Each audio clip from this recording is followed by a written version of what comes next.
right, well, and like to also thank our Secretary of State candidates. And now we are going to welcome our candidates for Lieutenant Governor. We have State Senator Marko Liias and U.S. Congressman Denny Heck. Welcome, Marko and Denny. And John and Lou, I will let you take it away. Thank you, Matt. Once again, we'll start with one of you, and then on the next question, the other person will get to start. We'll go ahead and start with Congressman Denny Heck. My question for you is, what does the Lieutenant Governor's role as President of the State Senate mean to you? Do you view the role as leading the way on policy, or more of a steady hand on the tiller? Thanks, Lou, very much for the question. I'm not quite sure that those choices are mutually exclusive, and I think that's important to point out. I do think, however, going into the January 21 session, where we're going to have to be adopting regimes and protocols that provide for social distancing, that we have a whole new set of physical arrangements that we're going to have to contemplate. We have in the United States Congress, and I can tell you that it is just much more cumbersome than the traditional means of meeting together all at one time on the floor provide. So on day one, I think it's really important that the President of the Senate, i.e. the Lieutenant Governor, do what he or she always should do within this context that is different. And that is preside in a fair and impartial way and competently apply the rules of the Senate. That's the job. I might note that I literally have hundreds of hours of presiding over the State House of Representatives, which uses the same rule book. And I also have many hours presiding over the U.S. House of Representatives. I also think that there's nobody in a better position, frankly, to set a tone of civility than the presiding officer of the respective chambers. And frankly, from where I sit, there has been a disturbing degradation in civic discourse in this nation that ill serves all of us, regardless of our outlook, frankly. As it relates to policy, this is an important job. The Lieutenant Governor has an opportunity, if he or she is smart and strategic and utilizes it wisely. Because I'll say this pretty bluntly, the Lieutenant Governor is not Deputy Governor, and the Lieutenant Governor is, pardon me? 30 seconds. And the Lieutenant Governor is not Super Senator. There's something altogether different with one foot in the executive branch and one foot in the legislative branch. The truth is, I am most excited, very excited about the prospect, in accordance with state law, to chair the bicameral, bipartisan Legislative Committee on Economic Development and International Relations, and put my work in Congress relating to the economy and my own experience in the private sector to work on behalf of the people of the state, rebuilding our economy in a way that more broadly shares prosperity. Thank you. Senator Liias, do you want the question reread, or are you ready? I'm ready. Thanks, Lou, for the question, and thanks to GSBA for giving me this opportunity. I'm Marko Liias, a lifelong Washingtonian state senator and college professor running to be our next Lieutenant Governor. I prefer the he, him pronouns, and it's a joy to be with you. I believe that at this critical moment in our state's history, every single person who holds office has to be fighting for bold transformational change in the face of all that we have seen through the COVID-19 pandemic. This is a time to make sure that we're spreading healthcare to more people, that we're fighting for recovery, not just for our big businesses, but for our small Main Street businesses and families who are continuing to struggle in the aftermath and as we continue to work through the global pandemic. And we've got to ensure that our pathways to education and opportunity are wide open. We know that as many as a quarter of the folks who have lost their jobs are not going to be able to get them back in the aftermath of the pandemic. We've got to make sure that our community colleges, that our educational pathways, apprenticeships, the whole menu are available and wide open to folks. So as Lieutenant Governor, of course, I'm going to preside over the Senate in a fair and impartial way, but I also want to be an advocate for the kind of economy that works for everyone, where we have more prosperity, more opportunity, more pathways to that wide open. And I believe that the Lieutenant Governor can be a unique role in helping ensure that the state Senate stays focused on that task, but also using what Teddy Roosevelt called the bully pulpit to make sure we're advancing this vision around the state of a more progressive, more inclusive, more just and equitable society for all of us. And I will look forward to using all my opportunities to press in that direction and make progress for everybody in our state. Thank you. Your question, John? Okay, I am so glad that you both brought up economic development because, as you would expect, I'm going to ask you an economic development question. If we think about economic development in the sense of jobs in the economy and prosperity, it's an important task for any state government. What do you see as the biggest issues that we have and the biggest priorities in both rural and urban areas, and how would you address them? And here we'll start with Senator Liias. Well, thanks so much. And John, certainly appreciate your leadership up in Skagit County, our neighbors to the north here in Snohomish County, where I live. We have to make sure that our economic development strategy is inclusive of all zip codes in Washington, that's lifting up families and businesses all over our state. I will just use the example in the lens of a green jobs initiative as a way that we can create jobs, decarbonize our economy, and address frontline impacts on communities that have been historically marginalized. And there's a couple of policies that would help us do this. For example, if we were to implement Commissioner Franz's forest health initiative, which he's proposed to the legislature, that would help us ensure that our forests are healthier by removing diseased and dying trees. That would create jobs in our timber industry. We've got trying to build a mill up in Darrington to help the community there that was so impacted by the Oso slide. We've got the Vaughan brothers out in north central Washington and a new Katerra facility just outside Spokane. Those are great places where we could create manufacturing jobs in timber and then use that carbon sequestering timber product in our urban areas as we're building large, tall buildings. I led the effort to make sure that our building code lets us build even taller wood buildings where it's safe. So that's an example of that circular economy. Another example is a clean fuel standard where we could reduce the carbon intensivity of our transportation fuels while creating jobs for farmers in Eastern Washington growing seed crops. We could refine them at the biorefinery in Grays Harbor where we've seen historic unemployment, and then it creates distribution jobs for people in our state distributing those new clean fuels. So I think there's a lot of opportunity to address the climate crisis, create jobs in every zip code in Washington, and to center the jobs on communities where we see historically marginalized communities continuing to struggle with high unemployment. So those are some examples. I would want to work in partnership with groups like GSBA, like our economic development leaders in Skagit County, all over the state to find other innovative green jobs models that help us accomplish multiple goals all at once. Thank you, Senator. Representative Heck, the same question. Thank you, John. I think it's patently obvious that the single most important thing we can do in the short term is crush the virus. It's the virus that has led to this recession. And until such time as we are able to stamp it out, either through personal practices or the development and distribution of a vaccine, we're going to be held back. So beating the virus is job one, frankly. As it relates to rural areas, I think the number one job is to extend broadband throughout this state to all communities. The truth of the matter is extension of broadband is the 21st century equivalent of what we went through at the beginning of the last century with respect to electrification. Thirdly, we have a significant infrastructure investment deficit in this country. And yes, that's the traditional roads and bridges and mass transit, but it also includes other things, frankly, such as stormwater runoff, insofar as that's the number one cause of pollution in the Puget Sound.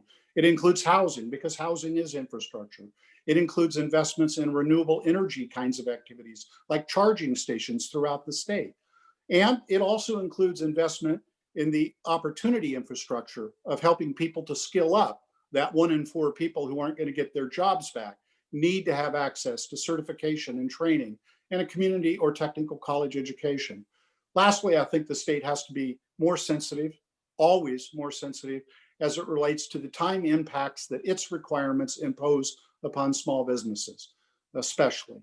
You know, I am a small business person. I've started successfully a number of small businesses. Indeed, I started one with 2 employees, and with their spectacular work, we grew it to more than 300 employees. And that's not easy to do.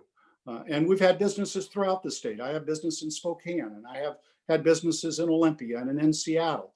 And the just general complaint of most of my colleagues in small business ranks is oftentimes people in the public sector don't understand how burdensome their requirements and processes are upon them.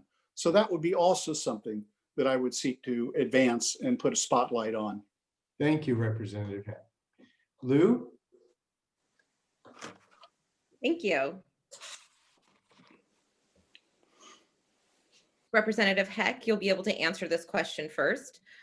What are some of the Washington State's challenges in equity, inclusion, and social justice? How can the Lieutenant Governor be involved in overcoming these challenges? Well, thank you, Lou. I don't think this applies to the members of your organization, but sometimes what I fear most is complacency and hubris, that we bank all these steps forward we have made over the years and assume the job is done, and the job isn't done. Discrimination still exists. It certainly exists in other places, but it does here as well. And I think probably the most important contribution the Lieutenant Governor can do, or that I would do, as I've always said, stand up, speak out, and advocate on behalf of my values, which include never giving up on our fight for more social and economic and racial justice. And by the way, I might mention that that is what has led to, after 8 years in the United States Congress, a 100% human rights record. If I were to mention a specific, it would be police reform. I'm a proud co-sponsor of the George Floyd Justice and Policing Act, which passed the US House earlier this year. And I think the state ought to take a similar approach to this because there's much that they can do. This includes banning chokeholds and carotid holds. It includes making independent the accountability evaluation of the use of force. It includes registry for those who have used excessive force can't be just sloughed off onto another jurisdiction because somebody will be able to go and find a record as to what they have done in the past. But I think police reform is a top target. And I say that because I'm pretty optimistic that that's something that is achievable in the near term. And I would stand up and speak out on behalf of that, just as I have over the last many months in the United States House. Thank you, Representative Heck. Same question, Senator Liias. Well, thanks so much, Lou. I think this is a critical moment in our history as we've had a summer of historic protests against the murder of George Floyd. Our estimates are that 15 to 25 million Americans joined in peaceful protests demanding justice. But this is not the first or only movement for equity we have in our state, in our society. We also have to reckon with a record and a history of colonialism and oppression of our indigenous communities. So I believe in this moment is really incumbent on white leaders, particularly white men like me, to make sure we are centering the voices of oppressed communities in our policy discussions. It's why I was so excited to take the lead together with Senator Claire Wilson on passing a new LGBTQ+ commission for our state, and this year creating the new Office of Equity. It's not enough to consult with communities periodically. We need to center communities in the development of solutions to the challenges we face. I strongly support bold policing reform. I think we've also got to really talk about policies of mass incarceration in this state. That's something that state government uniquely controls, and we've got to address the legacy of the 3 strikes law and other policies that have led to significantly higher incarceration rates than other countries around the world, 4 times the rate here in Washington that our neighbors to the north have in British Columbia. We also have to come back and address the challenges facing indigenous communities in our state, not just on tribal reservations, but candidly, we know that most of our indigenous communities live off reservation. How do we ensure that we're centering the experiences of self-described urban Indians in the policies that we're taking action on as we move forward? So as a member of the LGBTQ community, I know what it's like to experience discrimination, but as a white man, I also know that I've had privileges denied to so many others. In my work, I've tried to blend those two, those personal experiences and that recognition of my privilege to be an ally and an advocate, and to make sure that we're centering the voices of marginalized people in the decisions that we're making. And that's how we'll lead to better outcomes. And whether it's police reform, educational opportunities, healthcare for all, or whether it's really tackling our history of oppression of indigenous people, we need to make sure we're centering ourselves on the experiences of the voices of the people from those communities. And I want to be an allyship as we move forward in creating a just and equitable future for all Washingtonians. Thank you, Senator. To you, John. Thanks, Lou. We have now a fairly specific policy question, and we'll start with Senator Liias. Due to the increasing number of mergers between secular and religious hospitals, Washington State has a greater portion of its population than any other state who only have access to religious hospitals, which has tremendous implications for women, LGBTQ people, and those also looking to utilize Washington's Death with Dignity law. What are the ramifications of these hospital consolidations? And what would you do if you had to rule on the floor, help craft a policy if this issue came up? Senator Liias. Thank you, John. That's a critical question, and deeply troubled by this trend in our state. With the most recent round of mergers, over a majority of our hospital beds in Washington will be controlled by religiously affiliated hospitals. And in different regions of the state, that becomes even more problematic. Yakima County is going from 0% of their hospital beds religiously affiliated to over 70%, ensuring and really blocking access for critical services as you've described. I'm proud that the GSBA has taken a leadership role in addressing this issue and raising public concern. I was proud in the 2019 session to join my friend Representative Nicole Macri in supporting legislation to ensure that providers have full flexibility to speak with their patients in any clinical setting in Washington around about the best medical procedures and the best path of care for every patient, but that's not enough. We've got to do more, and I look forward to working with the Attorney General, with our State Hospital Association and others to find a path forward to ensure that every single Washingtonian gets access to the full spectrum of care. It was 1991, Washington passed Initiative 120, enshrining access to abortion in our state law. We have to make sure every Washingtonian can access that right. I was proud to join colleagues in passing a reproductive health access for all that ensures that trans Washingtonians receive the full spectrum of care from healthcare providers. And of course, voters approved the Death with Dignity law. So we have to ensure that these laws that are critical to creating an equitable healthcare system are truly applied on the ground. We've seen examples of particularly Catholic hospital systems not respecting the law that's on the books. We've got to do more, and I look forward to working in allyship with the GSBA and other partners to address this and ensure that every single Washingtonian in every part of our state has the full spectrum of care that's best for them. Thank you, Senator Liias. Representative Heck, same question. It's not good. But I would say that you can make the same observation about any time economic or service delivery becomes concentrated in too few hands. That's why we have antitrust laws in this country, right? And it's not a good thing. It's a very troubling concern, frankly. I think about what happened in Louisiana, where they adopted, this is a reproductive rights analogy, this bogus requirement that all doctors who perform abortions also have to have hospital privileges, which was a measure designed to reduce the number of places that somebody could have access to reproductive care. We know what this is about, and there's no question what it's about. I don't think that we can allow that trend to be the case here. You know, frankly, when I think about these things, I'm hearkening back as well to conversations I've had with my friends and allies in the reproductive care movement, which is maybe it's time to go on offense. Rather than just defending against these consolidations, maybe it's time to actually proactively introduce legislation that, as an example, makes contingent receipt of Medicaid or state funds on providing equal access to everybody for the appropriate health care that they choose. I did this with the Hyde Amendment. We've sat around for a generation just accepting the Hyde Amendment.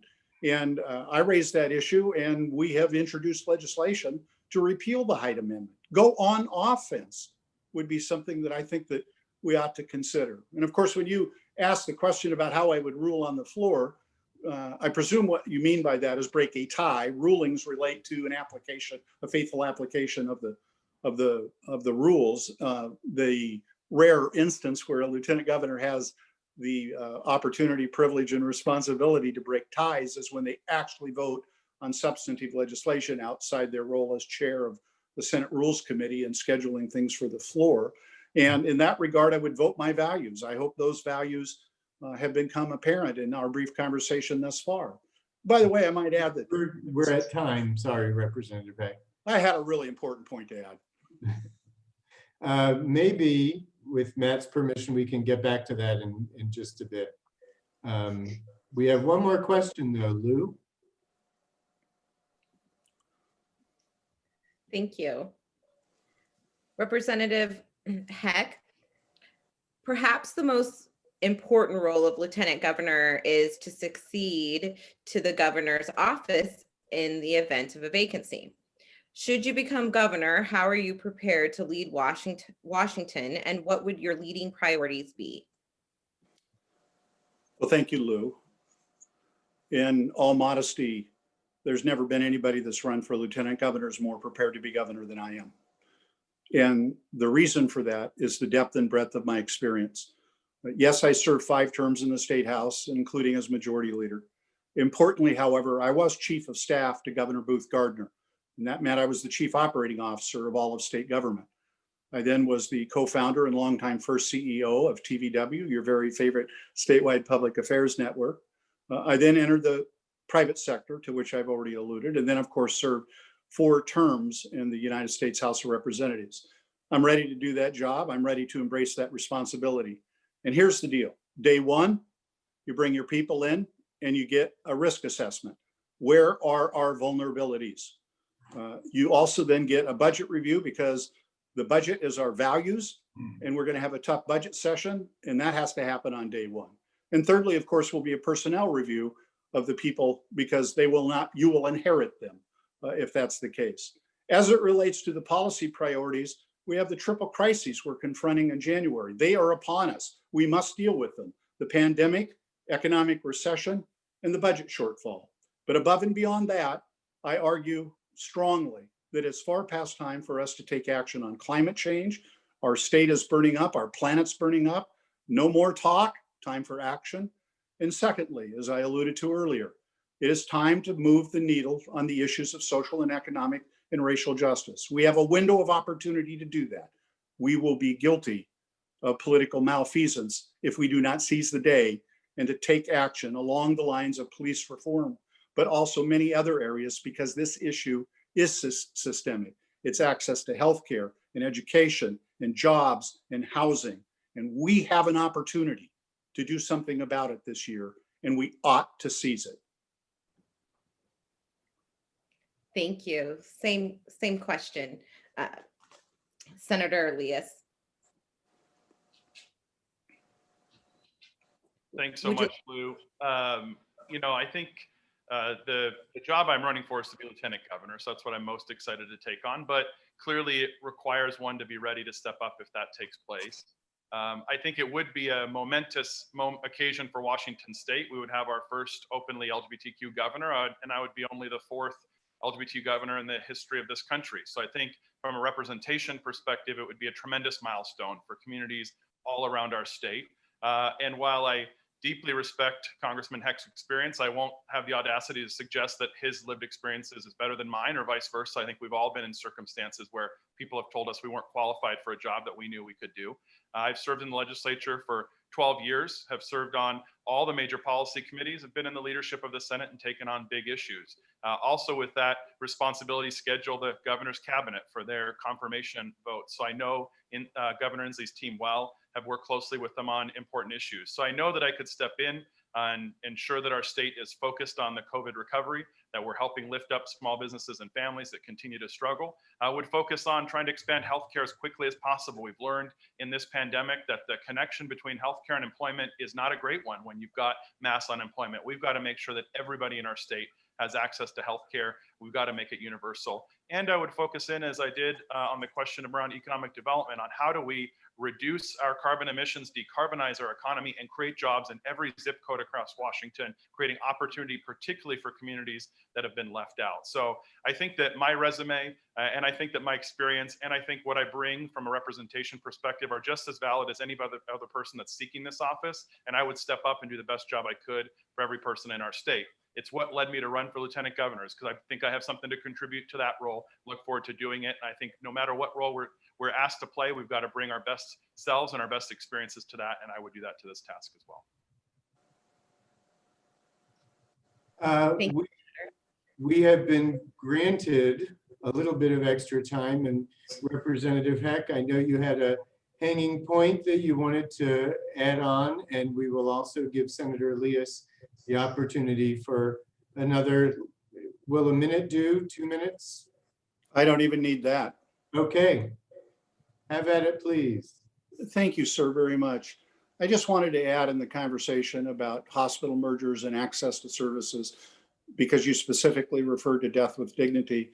That's a bit personal with me as well, because as you will recall, it was then former Governor Booth Gardner who led that. And of course, I was his right-hand man for many years, including in his effort to get that passed. And I think it's a part of his legacy and gift to the state. Thank you. Senator Liias, anything brief in closing? Yeah, I would just say what a pleasure it is to participate in this forum. We are a rich and diverse state, and the fact that we've got leading organizations like the GSBA, like the organizations represented here, convening a discussion at the intersection of economic development, of identity and representation is so critical in this moment. I look forward to leading our state as our first openly gay statewide executive, and to taking on the important work of making sure that every single person around our state feels represented and heard in state government, and that we're moving everyone forward in the months and years to come. Thank you very much, Senator Liias and Representative Heck, for your participation tonight and for all you both do on our behalf. Thank you.